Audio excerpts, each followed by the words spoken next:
What am I working on? One thing what we are trying to do is no, hold on. I can say this.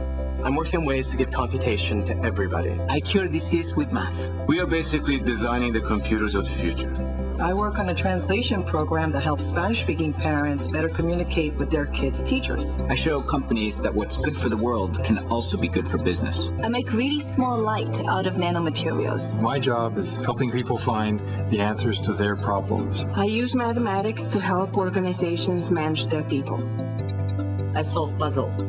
Well, right now what I'm working on is finding ways to deal with all of the trillions of things that are going to be connected to the internet. We're taking what we learn about the brain and using it to design systems that work like human brains. I work in computational biology. I'm making a family tree for all mankind. So once we connect all of those things together, it's going to give us an incredibly different and I hope much better world. We need a smart world. Smart utility grids. Smart healthcare. Smart medicine. Smart banking. Smart weather prediction. Smart education. Let's build a smarter world together.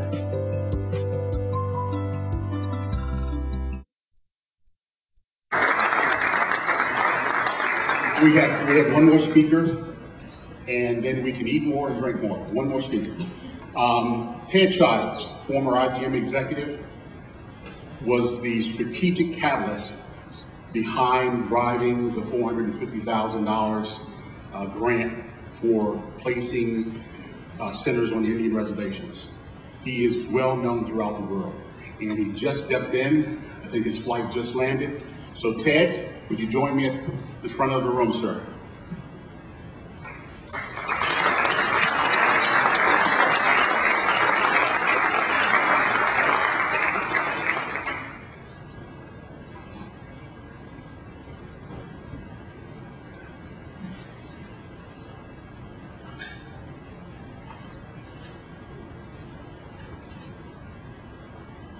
Good evening, sir.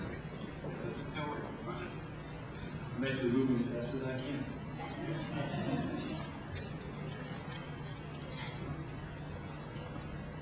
I didn't just get off the plane. I was actually on the plane with Rick. I came down this morning. I've been over at the Pentagon all day, but I didn't notice. We said Capitol Hill. Capitol Hill is a big damn place. I have met police all over Capitol Hill. And when Rick called, I've talked to Ray Cockfield, Maryland. One, trying to find your cell phone number, because all I had was, you got a lot of messages from me at your house. And when Rick called and said you were at the Dirksen building, Rick started to describe to me who that was, and I said, Rick, I know who it is. Everett, U.S. Senator, Illinois. $1 billion here, $1 billion there. Wake up when you're talking about a little money. That's what he's known for having said. This is a special point in time. And a lot of things are in my head. We're writing a book about my life, and I've got lots of facts. There's a major celebration that's going to take place on the 16th of June at our former employer, former for some of us. And I just got a letter from a guy named Sam on Friday to join him for an event on the 16th.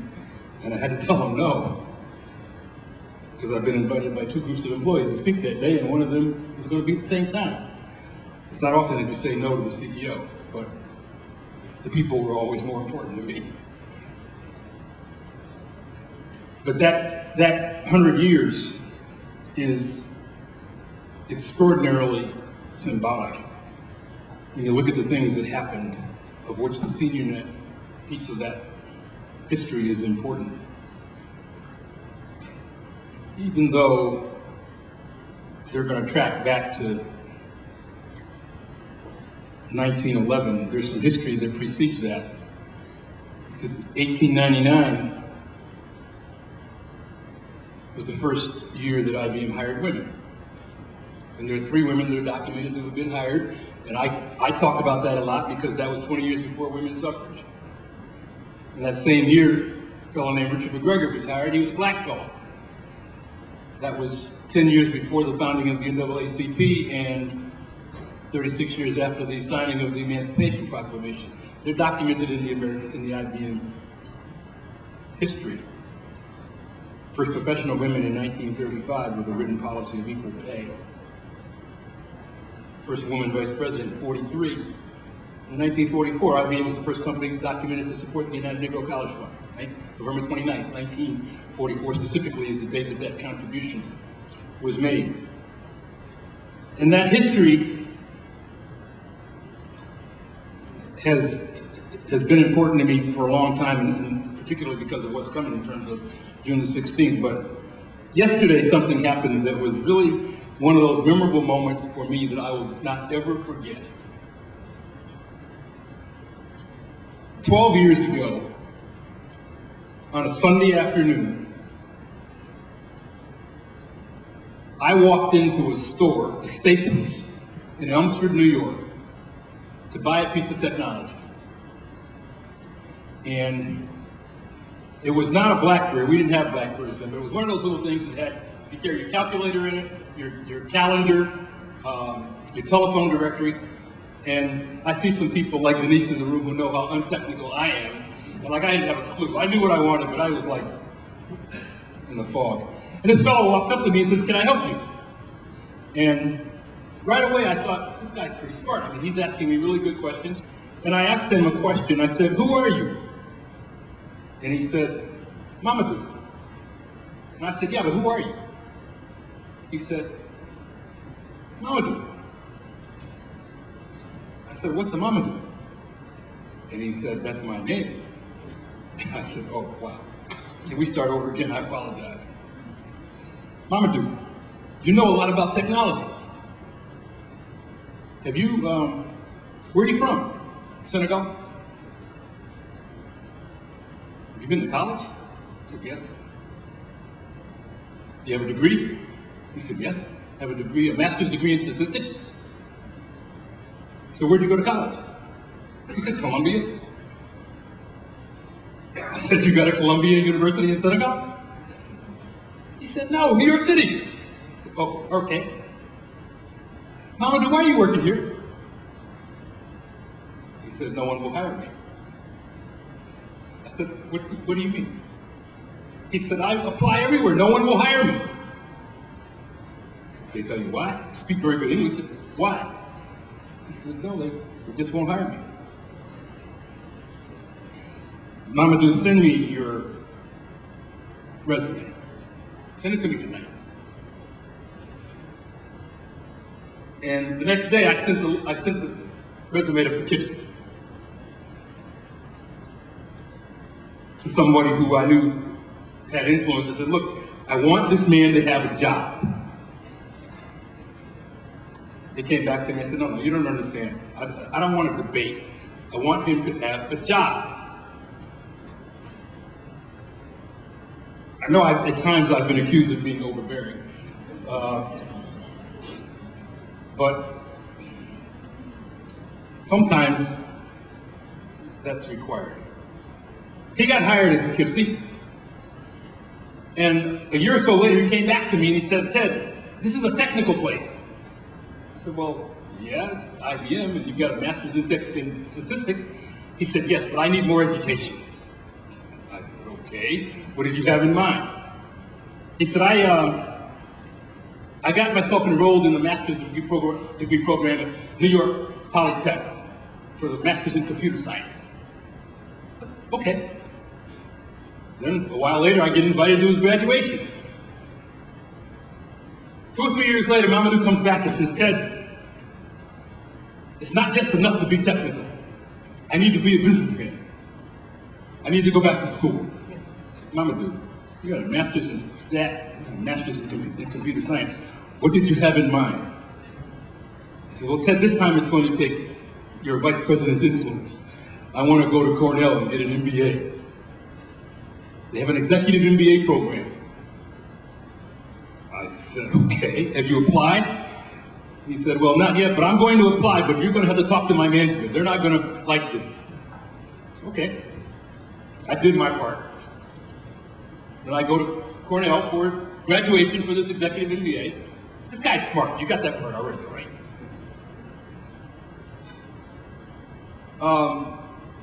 Then he gets into management, and good things happen. I found them. I'm good, honey. Take care. I had to answer. That's my daughter. She's been really trying to track you all down. The reason that this story is important is something happened yesterday that made me cry. And I sent him a note from Staples to Country General Manager, because yesterday IBM opened its business in Senegal. Jim Stallings, who some of you know, was there with the U.S. ambassador to introduce Mamadou Ndiaye as the general manager of the newly opened IBM Corporation in Senegal. Is that not an extraordinary story?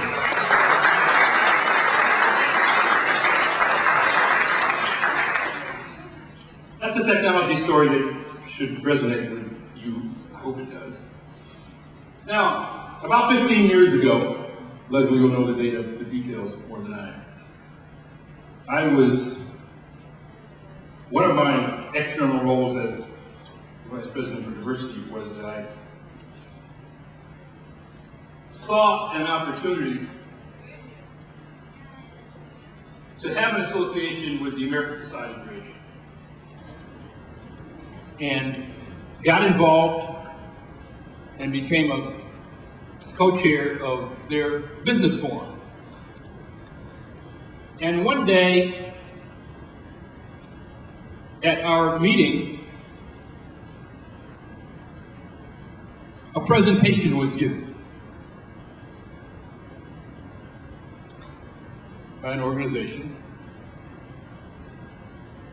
called SeniorNet. And I'll never forget the environment in that room, because the people were wondering, well, what is it that you people do? And how does it work? And I'm sitting there having this epiphany. I had heard just enough to know this could be a big damn deal. I got 100,000 retirees, and I'm always looking for stuff to connect to those retirees and to get them energized. We got all these quarter-century clubs, and for those of you who don't know the IBM company well, I worked there for 39 years, and when I joined the company in 1967, quarter-century clubs were a big deal, and 30 years of service was a big deal. Like, it was common. It was like an everyday kind of deal. There were a number of people who had 50 years of service, so I knew the population, and that if this thing could connect, it would really appeal.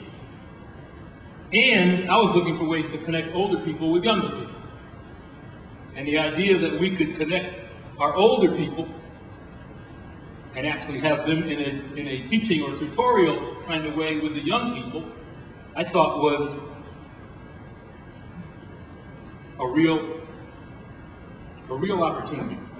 And I'm way beyond that now. I say in speeches that the most significant business-related social topic of this century is going to be aging. I spend a lot of time with my corporate clients talking about some of the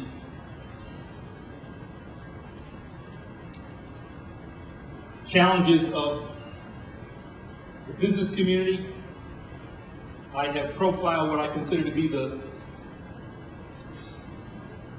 7 or 8 major industry sectors but I've pulled one out and said it's the primary one. It's more important than energy, transportation, finance, telecommunications, and that is healthcare.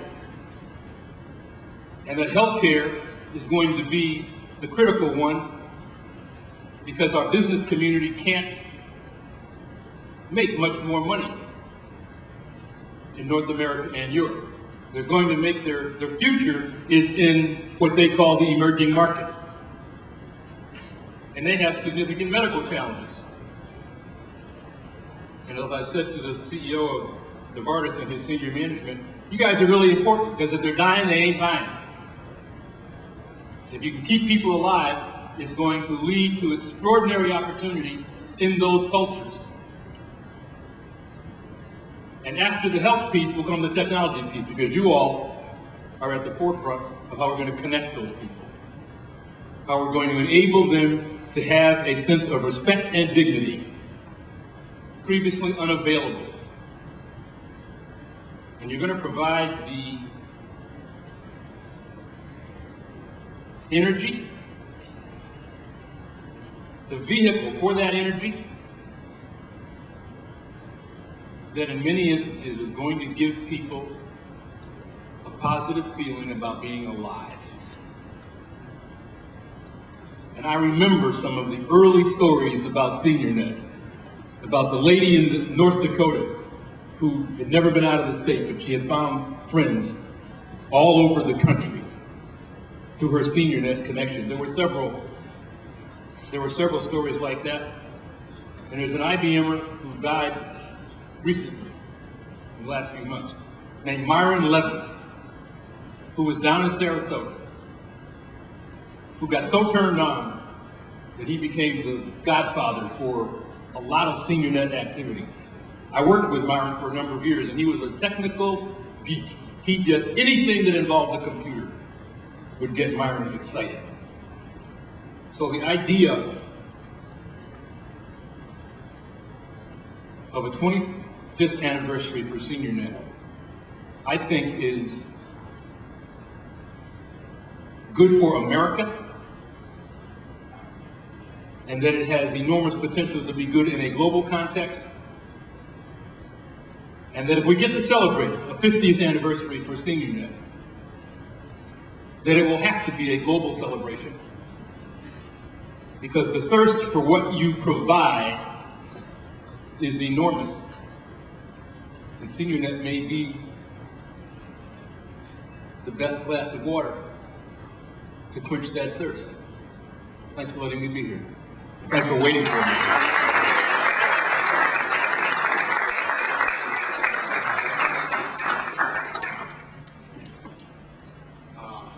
Ted Childs is the founder of the Worldwide Corporation Consulting. So the best award we could possibly give him would be a photo. Thank you very much, Ted.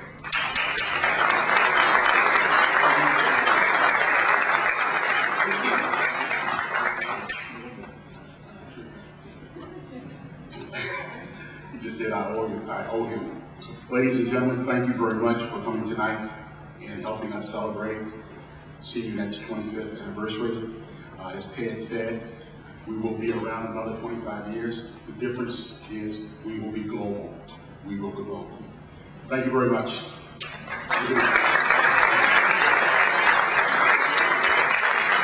I'm here with Daniel Wilson. Hi, how are you? I'm well, how are you? All right, you had some nice things to say here at the SeniorNet. You're on the board. Tell us how you got involved and why you got involved and how you see the future. Absolutely. My professional career, I'm the Director of Policy and Program Development for the National Caucus and Center on Black Age, and we do advocacy on behalf of low-income seniors. And so for me, SeniorNet was a natural fit, bridging into that gap.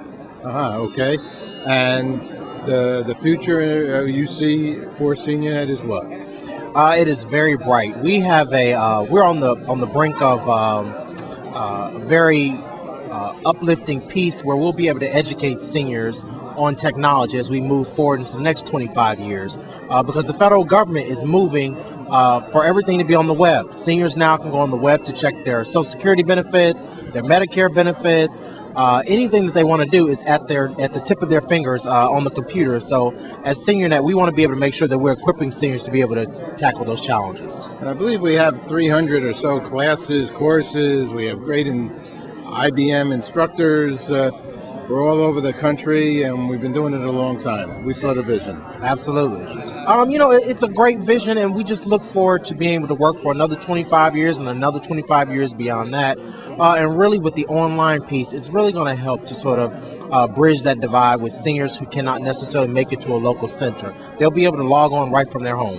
What would you say in closing here? We're finishing this all up here. What's the good news for SeniorNet? I think for SeniorNet, we've done a great job in educating America on the importance of seniors and technology. I think that something is to be said when the Assistant Secretary for Aging was present with us here today and has committed her assistance to help us to sort of really branch out and be able to look at senior centers across the country. So kudos to SeniorNet. Okay, and what's good news for you personally? Hey, just glad to be here. I'm getting married in August. Hey, congratulations. Hey, I'm an interfaith minister. Okay. I can help you out here. You need Absolutely. All right, Absolutely. brother. Thank you. Thank you very much. Thank you. Pleasure. Okay, it's Paul Sackus signing off here. And it's been a wonderful day and wonderful evening. And best of luck with SeniorNet for another 150 plus more years of helping seniors and boomers. Thanks.